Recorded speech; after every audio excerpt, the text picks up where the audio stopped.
کے مولود کی گھڑی آئی، پڑھو درود کے مولود کی گھڑی آئی۔ سے پہلے صاحب کتاب نے وضو کے فرائض بیان فرمایا۔ اب جو عبارت آنے والی ہے تو اس عبارت میں صاحب کتاب وضو کی سنتوں کو بیان فرمائیں گے۔ اب جو ہے یہ سوال کہ فرائض کو پہلے کیوں بیان کیا، سنن کو بعد میں کیوں بیان فرما رہے ہیں، تو اس کا جواب جو ہے وہ ہر کوئی جانتا ہے، آپ بھی بہتر سمجھ رہی ہوں گی کہ فرائض کا مقام جو ہوتا ہے، اس کا جو مرتبہ ہوتا ہے وہ سنت کے مقابلے میں بلند و بالا ہوتا ہے۔ اس لیے الاولا فالاولا قاعدے کے تحت پہلے فرائض بیان کیا، اب جو ہے یہاں سے سنن کو بیان فرما رہے ہیں۔ اور میں نے کل بتایا تھا آپ کو کہ سنن یہ سنت کی جمع ہے۔ سنت ان کی جمع کیا ہے؟ سنن۔ سنت کسے کہتے ہیں؟ سنت کا معنی طریقہ ہوتا ہے لغت میں۔ لغت میں سنت کا معنی کیا ہوتا ہے؟ طریقہ۔ اور اصطلاح میں سنت کسے کہتے ہیں؟ دین میں رائج طریقے کا نام کیا ہے؟ سنت۔ اب طریقۃ المسلوکۃ فی الدین یہ اصطلاحی تعریف ہے سنت۔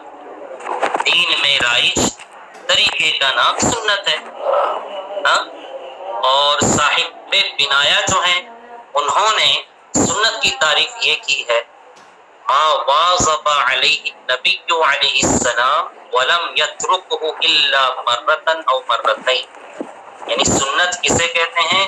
سنت ایسا طریقہ ہے کہ ایک دو مرتبہ کے علاوہ حضور صلی اللہ علیہ وسلم نے کبھی اسے ترک نہ فرمایا۔ ٹھیک، وہ طریقہ کہ جسے آپ نے اپنی حیات مبارکہ میں ایک دو مرتبہ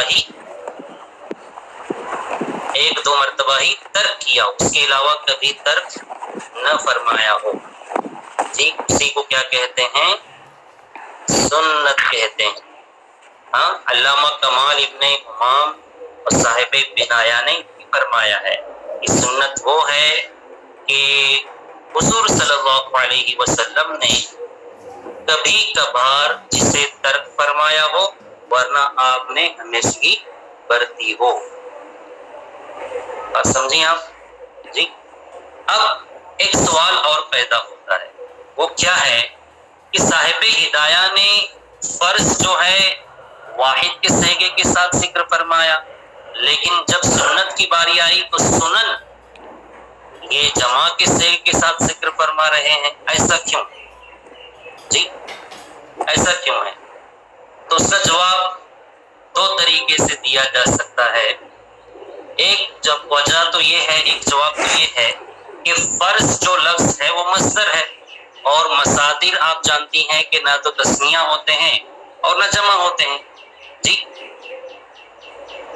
اور ان کا جو واحد ہوتا ہے وہ قلیل کثیر سب کو شامل ہوتا ہے،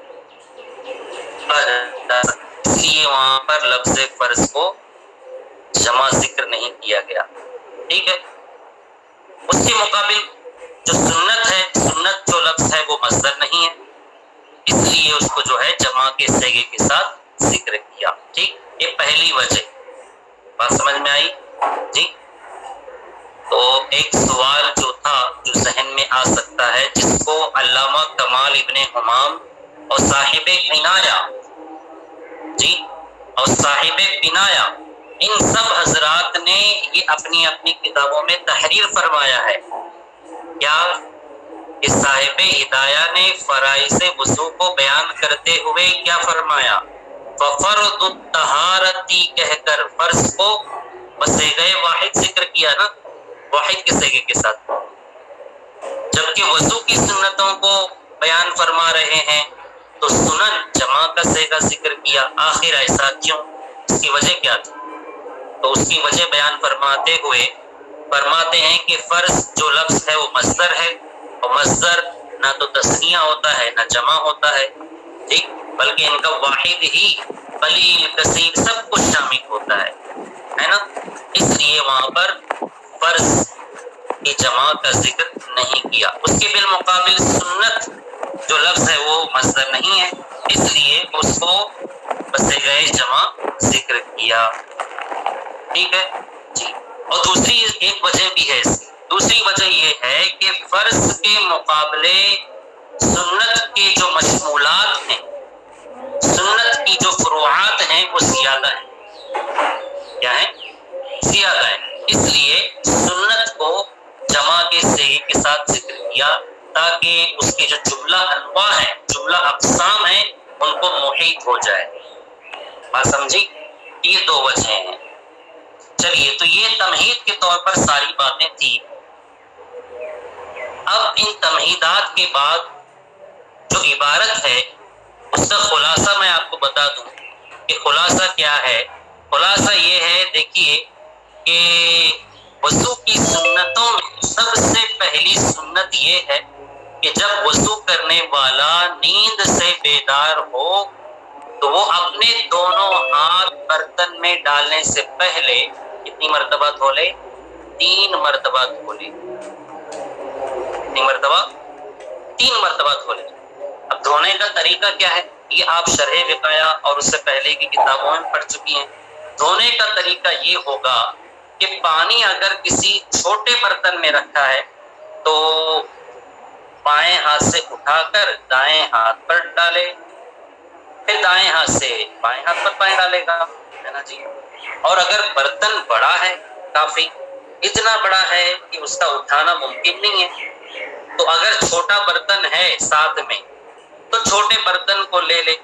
چھوٹے برتن کو لے کر اس میں سے پانی نکالے جی. پھر اپنے بائیں ہاتھ سے دائیں پر پانی بہائے اور دائیں ہاتھ سے بائیں پر پانی بہائے. لیکن اگر چھوٹا برتن نہیں ہے، صرف وہی ایک بڑا برتن ہے جس میں پانی ہے اور اس برتن کو اٹھانا ممکن نہیں ہے، تو کیا کرے گا؟ تو پھر وہاں پر فقہائے کرام نے طریقہ بتایا ہے کہ بائیں ہاتھ کی انگلیاں، صرف انگلیاں ملا کر بڑے برتن سے پانی لے گا، لے کر کے دائیں ہاتھ پر ڈالے گا. ہتھیلی پانی میں داخل نہ کرے، یہ یاد رہے، صرف انگلیاں. جی ہاں، ہاں سمجھ میں آ رہی بات؟ تو اگر چھوٹا برتن نہ ہو تو بائیں ہاتھ کی صرف انگلیاں ان کو ملا کر بڑے برتن میں داخل کرے اور پانی لے کر دائیں ہاتھ پر ڈالے. میں نے کہا نا یہ یاد رکھنا ہے کہ ہتھیلی پانی میں داخل نہ ہو. ٹھیک. پھر اس کے بعد جو ہے دائیں ہاتھ پر جب پانی ڈالے گا تو وہ ہاتھ دھل جائے گا. پھر دائیں سے پانی لے کر بائیں ہاتھ پر ڈالے گا اور بائیں ہاتھ کو دھولے گا. ٹھیک ہے، بات سمجھے کہ نہیں سمجھے؟ چلیے، تو یہ طریقہ ہے. یہ کیا ہے؟ طریقہ ہے. اچھا، ایک اور بات بتا دوں کہ مبسوط میں ہے، مبسوط ایک کتاب ہے کہ وضو کرنے سے پہلے دونوں ہاتھوں کا دھونا مطلقاً سنت ہے. ایسا نہیں ہے کہ نیند سے بیدار ہو تبھی جو ہے دونوں ہاتھوں کا دھونا سنت ہے، نہیں، بلکہ مطلقاً وضو کرنے سے پہلے دونوں ہاتھوں کا دھونا سنت ہے، چاہے نیند سے بیدار ہو یا نہ ہوا ہو. کیوں؟ وجہ کیا ہے اس کی؟ وجہ اس کی یہ ہے کہ ہاتھ دھونے کی قلت جو بیدار شخص میں موجود ہے، جو نیند سے بیدار ہونے والے شخص میں موجود ہے، تو وہی علت جو ہے اس میں بھی موجود ہے، اس میں جو پہلے ہی سے بیدار جی پہلے ہی سے کیا ہو؟ بیدار ہو، تو اس میں بھی وہ علت پائی جاتی ہے. ٹھیک. تو یہ مبسوط میں لکھا ہوا ہے.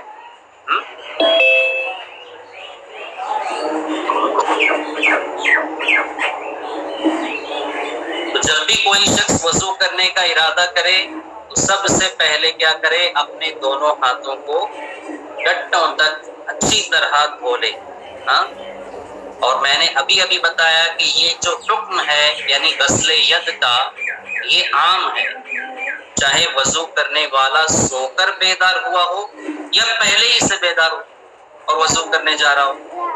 جی، لیکن ایک سوال پیدا ہوتا ہے کہ جب یہ حکم عام ہے تو پھر حدیث پاک میں من منامہ کی قید کیوں لگائی گئی؟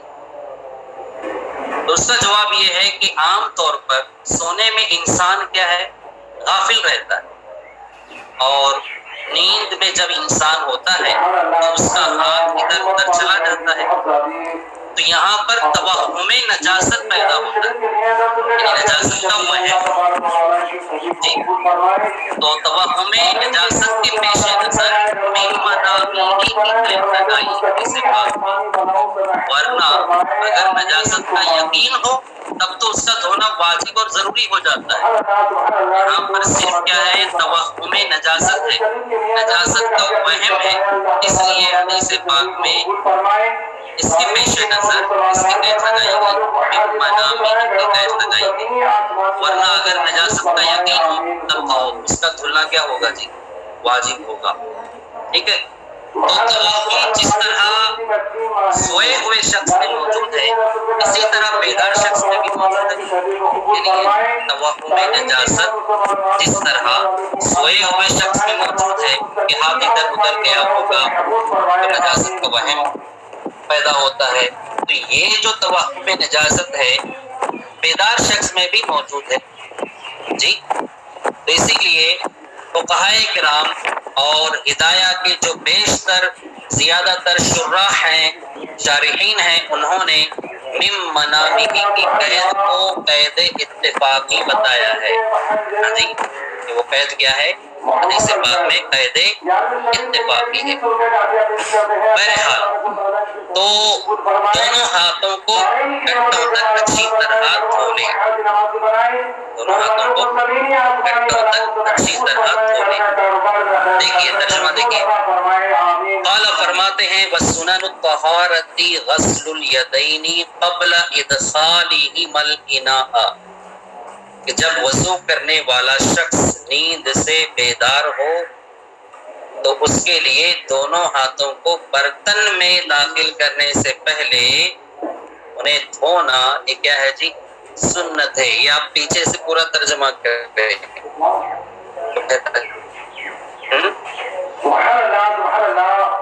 وضو کی سنتوں میں سے ایک سنت کیا ہے؟ دونوں ہاتھوں کا دھونا ان کو برتن میں داخل کرنے سے پہلے، جبکہ وضو کرنے والا شخص اپنی نیند سے کیا ہو؟ بیدار ہو۔ کیوں؟ لقولہ علیہ السلام، اس لیے کہ آپ صلی اللہ علیہ وسلم کا ارشاد گرامی ہے اذا استيقظ احدكم من منامه، جب تم میں سے کوئی شخص اپنی نیند سے بیدار ہو، فلا يغمسن يده في الإناء، تو وہ اپنے ہاتھ کو برتن میں نہ ڈبوئے، حتی یغسلها ثلاثا، یہاں تک کہ اسے 3 مرتبہ دھو لے۔ کیوں؟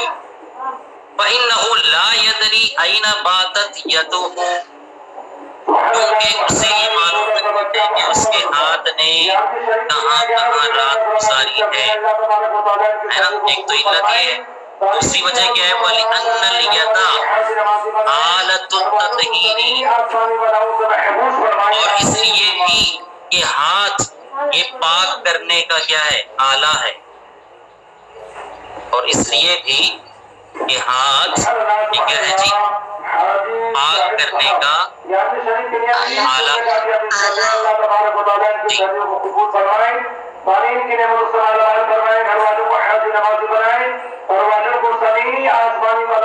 وَتُسَنُّ الْبِدَایَةُ بِتَنْظِیفِهَا، ہاں، اور اس لیے بھی کہ ہاتھ جو ہے پاک کرنے کا آلہ ہے۔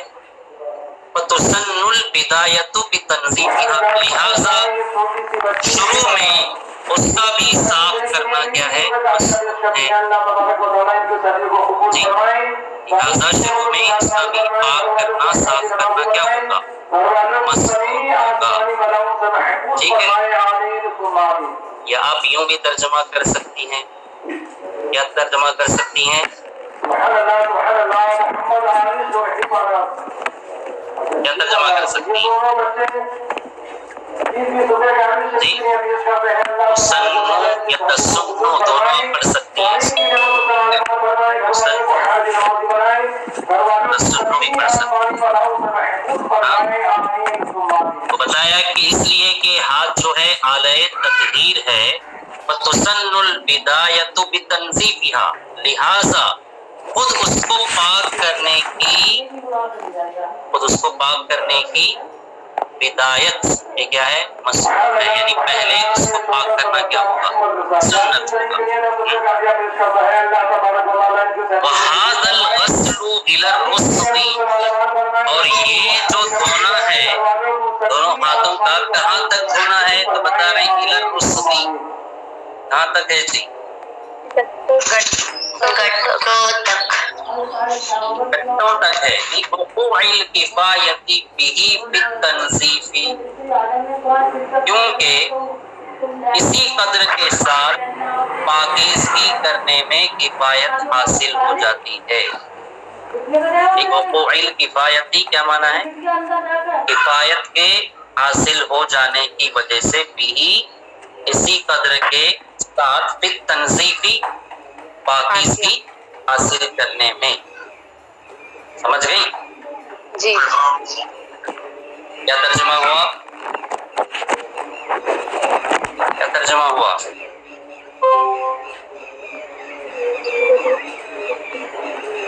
اس لیے کہ گھٹوں تک دھلنے سے پاکیزگی میں کفایت ہو جاتی ہے، یہ بھی ترجمہ کر سکتی ہیں، یا جو میں نے پہلے بتایا آپ کو وہ بھی ترجمہ آپ کر سکتے ہیں، کیونکہ اسی قدر کے ساتھ پاکیزگی کرنے میں کیا ہو جاتی ہے؟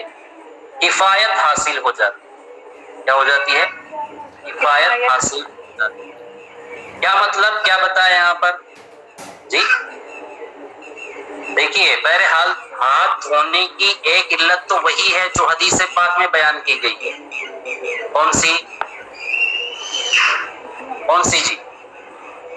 ایک علت تو وہی ہے جو حدیث پاک میں بیان کی گئی ہے۔ کیا علت بتائیے؟ کیونکہ وہ نہیں جانتا کہ اس کے ہاتھ نے رات کہاں کہاں گزاری، یعنی توہم نجاست ہے، ٹھیک ہے۔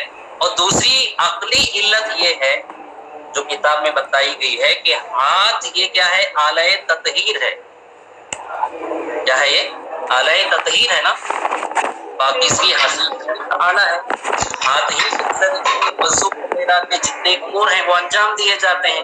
اب اگر ہاتھ ہی پاک صاف نہیں ہوگا تو ظاہر سی بات ہے کہ بقیہ اعضاء وضو کا کیا حال ہوگا؟ ہاں جی، اس لیے بھی شروع ہی میں ہاتھ کو دھونا اور اچھی طریقے سے اس کی صفائی کرنا کیا ہے؟ ضروری ہے۔ بات سمجھ میں آ رہی جی؟ اور اس کے بعد وَهَذَا الْغَسْلُ سے فرماتے ہیں کہ ہاتھ دھونے کا جو یہ حکم ہے وہ کہاں تک ہے؟ کوہنی تک وغیرہ نہیں ہے، بلکہ کہاں تک ہے؟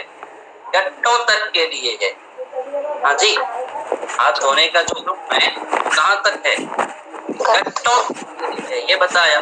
کیوں؟ اب پھر سوال ہوا کہ گھٹوں تک ہی کیوں ہے؟ کیونکہ عام طور پر انگلیوں اور ہتھیلیوں وغیرہ میں ہی نجاست وغیرہ لگتی ہے، عام طور پر، کیونکہ آدمی زیادہ استعمال ہاتھ میں بھی کس کا کرتا ہے؟ انگلی ہتھیلی وغیرہ، ٹھیک ہے۔ تو عام طور پر انگلیاں اور ہتھیلی وغیرہ میں ہی نجاست وغیرہ لگتی ہے، اور گھٹوں تک اگر کوئی آدمی دھو لیتا ہے تو یہ سب پاک ہو جاتی ہے۔ اس لیے گھٹوں تک دھونے کا حکم ہے۔ بات سمجھ گئے ہیں آپ جی؟ چلیے، تو یہاں پر یہ بات ختم ہو جاتی ہے۔ اچھا، اب اس کے بعد دیکھیں آگے کیا فرماتے ہیں۔ قال وتسمیۃ اللہ تعالی فی ابتداء الوضوء، قال وتسمیۃ اللہ تعالی فی ابتداء الوضوء، فرمایا اور اللہ کا نام لینا، تسمیۃ اللہ، سما یسمی تسمیہ، باب تفعیل کا مصدر ہے، اور اللہ تبارک و تعالی کا نام لینا فی ابتداء الوضوء، وضو کی ابتدائی میں، ابتدائی وضو میں، یہ بھی کیا ہے؟ سنت۔ یعنی صاحب قدوری نے فرمایا، قال سے مراد کون ہے جی؟ فرمایا یعنی کون فرمایا؟ یہ جو متن آپ دیکھ رہے ہیں ہدایہ کی، وہ کیا ہے؟ قدوری شریف ہے نا؟ تو صاحب قدوری نے فرمایا، کیا فرمایا؟ وتسمیۃ اللہ تعالی، اور اللہ تبارک و تعالی کا نام لینا، فی ابتداء الوضوء، ابتداء وضو میں، یہ بھی سنت ہے۔ صاحب قدوری فرماتے ہیں کہ بھائی دونوں ہاتھوں کا گھٹنوں تک دھونا جو ہے یہ تو وضو پر مقدم تھا، وضو پر کیا تھا؟ مقدم تھا۔ کیوں؟ کیونکہ ہاتھ جو ہے آلہ تطہیر ہے، وہ علت آپ نے جان لی۔ جب آلہ ہی پاک نہیں ہوگا تو پھر بقیہ اعضائے وضو کا کیا حال ہے نا، اس لیے دونوں ہاتھوں کا دھونا پہلے ضروری تھا۔ بہرحال دونوں ہاتھوں کا گھٹنوں تک دھونا تو وضو پر مقدم تھا، مگر جب وضو شروع کرنے جائے اصل تو اللہ کے نام سے شروع کرے، اللہ کے نام سے شروع کرے۔ اور تسمیہ کا جو ادنا درجہ ہے وہ ادنا درجہ یہ ہے کہ کم سے کم بسم اللہ کہہ کر شروع کرے، اور اعلیٰ درجہ تو آپ جانتی ہیں بسم اللہ الرحمن الرحیم پورا پڑھے۔ ہاں جی، اور علامہ کمال ابن حمام نے فرمایا ہے، جو کہ فتح القدیر کے مصنف ہیں، جو ہدایہ کی شرح ہے، علامہ کمال ابن حمام نے فرمایا ہے کہ امام طحاوی رحمہ اللہ نے فرمایا ہے کہ بسم اللہ العظیم والحمد للہ علی دین الاسلام کہہ کر وضو شروع کرے۔ یہی ہمارے سلف سے کیا ہے؟ منقول ہے، ہمارے اسلاف سے یہی منقول ہے۔ کس نے کہا ہے؟ امام طحاوی رحمہ اللہ نے فرمایا ہے۔ اس سے شروعات کرے، بسم اللہ العظیم والحمد للہ علی دین الاسلام۔ جی، بہرحال یہ آپ جان لیں کہ ہمارے نزدیک ابتدائی وضو میں تسمیہ یہ کیا ہے؟ سنت ہے، ٹھیک ہے۔ لیکن اصحاب ظواہر اور امام احمد رحمہ اللہ نے فرمایا کہ تسمیہ وضو کی شرط ہے، ہمارے نزدیک وضو کی سنت ہے، لیکن جو اصحاب ظواہر ہیں جی اور امام احمد رحمہ اللہ ہیں، انہوں نے فرمایا کہ تسمیہ وضو کی کیا ہے؟ شرط ہے۔ بغیر تسمیہ کے اگر کسی نے وضو شروع کیا تو وضو ہی نہیں ہوگا۔ جی، دلیل کیا ہے؟ دلیل وہ حدیث ہے جس کو حاکم نے اور امام ابو داؤد نے روایت کیا ہے، حضرت ابو ہریرہ رضی اللہ تعالیٰ عنہ سے روایت ہے، کیا کہ حضور صلی اللہ علیہ وسلم نے فرمایا کہ اس کی نماز نہیں ہے جس کے لیے وضو نہیں، اور اس کا وضو نہیں ہوگا جس نے اللہ کا نام ذکر نہیں کیا۔ عربی عبارت جو ہے، جو حدیث پاک کے الفاظ ہیں وہ یہ ہیں، عن ابی ہریرہ ان النبی صلی اللہ علیہ وسلم قال لا صلاۃ لمن لا وضوء له، اس کی نماز ہی نہیں ہوگی جس کا وضو نہیں ہوگا، ولا وضوء، اور اس کا وضو ہی نہیں ہوگا، لمن لم یذکر اسم اللہ علیہ، اس کا وضو ہی نہیں ہوگا جس نے اللہ کا نام ذکر نہ کیا ہو۔ بات سمجھیں آپ؟ جی، تو یہ حدیث پاک دلیل ہے ان حضرات اس کی، اصحاب ظواہر اور امام احمد رحمہ اللہ۔ ہاں جی، انہوں نے کیا فرمایا؟ ان کا مسلک یہ ہے کہ تسمیہ جو ہے یہ وضو کی شرط ہے، سنت نہیں ہے، بغیر تسمیہ کے وضو۔ اور دلیل انہوں نے کیا پیش کی؟ ان کا جو مستدل ہے وہ کیا ہے؟ ان کا جو مستدل وہ حدیث پاک ہے جس کو امام حاکم نے اور امام ابو داؤد نے روایت کیا ہے، جو میں نے ابھی آپ کو حدیث پاک کے الفاظ بتائے کہ اس شخص کی نماز ہی نہیں ہوگی جس کا وضو نہیں ہوگا، اور اس کا وضو ہی نہیں ہوگا جس نے اللہ کا نام ذکر نہ کیا ہوگا۔ تو اصحاب ظواہر جو ہیں وہ یہ کہتے ہیں کہ دیکھیے اس حدیث پاک میں لا آیا ہوا ہے، کیا آیا ہوا ہے؟ لا۔ تو یہاں پر جو لا آیا ہوا ہے وہ لا نفی جنس کے لیے ہے، اس لیے ہے نفی جنس کے لیے ہے۔ تو مطلب یہ ہوا کہ بغیر تسمیہ کے وضو نہیں ہوگا، بغیر تسمیہ کے وضو نہیں ہوگا، کیونکہ حدیث پاک میں لا آیا ہوا ہے، لا وضوء، مطلب اس کا وضو ہی نہیں ہوگا، کس کا؟ لمن، اس شخص کا، لم یذکر اسم اللہ علیہ، جو اللہ کا نام نہ لے۔ ٹھیک، تو اصحاب ظواہر جو ہے اس حدیث پاک سے اس طور پر استدلال کرتے ہیں، وجہ استدلال اس طور پر ہے کہ وہ کہتے ہیں کہ حدیث پاک میں لا آیا ہوا ہے، اور لا یہ نفی جنس کے لیے ہے، تو مطلب یہ ہوا کہ بغیر تسمیہ کے وضو ہی نہیں ہوگا، مگر ہماری طرف سے جواب دیا گیا ہے، ہاں جی، جواب یہ دیا گیا ہے کہ بھئی حدیث پاک میں جو لا آیا ہوا ہے نا وہ نفی جنس کے لیے نہیں ہے، وہ نفی جنس کے لیے نہیں ہے، ٹھیک ہے، بلکہ حدیث پاک میں فضیلت وضو کی نفی کی گئی ہے، یعنی بغیر تسمیہ کے وضو تو ہو جائے گا مگر افضل نہیں ہے، یہ مطلب ہے حدیث پاک، ٹھیک، سمجھے کہ نہیں سمجھے آپ؟ کہ حدیث پاک میں اس کی نفی کی گئی ہے، فضیلت وضو کی نفی کی گئی ہے، یعنی مطلب یہ ہے کہ بغیر تسمیہ کے وضو تو ہو جائے گا مگر یہ افضل نہیں ہوگا۔ جیسے اس طرح کی بہت ساری احادیث آپ کو مل جائیں گی حدیث کی کتابوں میں، جیسے ہے لا صلاۃ لجار المسجد الا بالمسجد، ہاں، کہ مسجد کے پڑوسی کی نماز جو ہے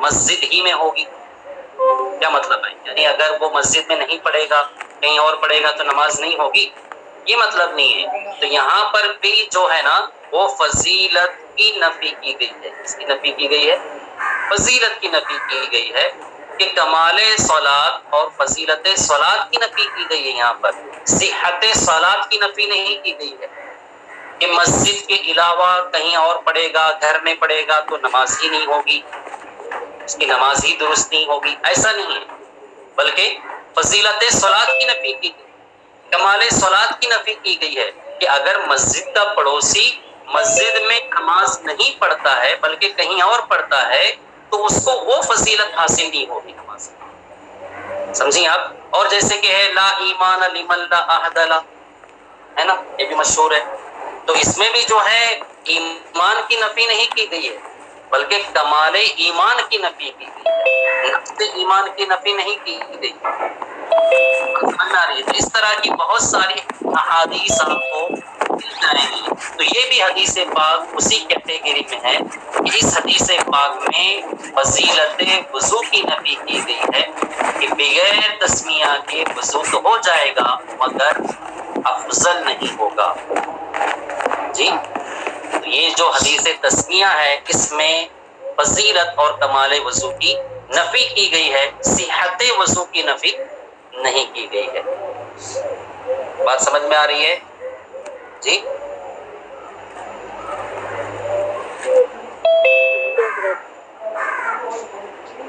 اور اس کی تائید جو ہے اس حدیث سے بھی ہوتی ہے جس کو امام دارقطنی نے روایت کیا ہے، ہمارے قول کی تائید اس حدیث پاک سے بھی ہوتی ہے جس کو امام دارقطنی نے روایت کیا ہے، کیا ہے وہ حدیث پاک؟ من توضأ وذکر اسم اللہ، جس نے وضو کے شروع میں کیا کیا جی؟ اللہ کا نام ذکر کیا، فإنہ یطہر جسدہ، تو اس کا تمام بدن پاک ہو جاتا ہے، ومن توضأ ولم یذکر اللہ، اور جس نے اللہ تعالی کا نام ذکر نہ کیا وضو کے شروع میں تو لم یطہر الا موضع الوضوء، تو اعضائے وضو کے علاوہ کچھ پاک نہیں ہوتا۔ تو اس حدیث پاک سے دیکھیے کیا معلوم ہو رہا ہے کہ تسمیہ وضو کے لیے شرط نہیں ہے، کیونکہ حدیث پاک کے الفاظ کیا ہیں، اس کا ترجمہ میں نے آپ کو بتایا کہ جس نے وضو کے ابتدا میں اللہ کا نام ذکر کیا تو اس کا تمام بدن پاک ہو جاتا ہے، پورا بدن پاک ہو جاتا ہے، اور جو اللہ کا نام ذکر نہیں کرتا ہے ابتدائے وضو میں تو اس کے صرف اعضائے وضو پاک ہوتے ہیں، اعضائے وضو کے علاوہ کچھ اور پاک نہیں ہوتا۔ تو اس سے کیا پتہ چلتا ہے؟ اس سے یہی پتہ چلتا ہے کہ بھائی تسمیہ وضو میں کیا ہے، شرط نہیں ہے، سمجھ رہی ہیں آپ؟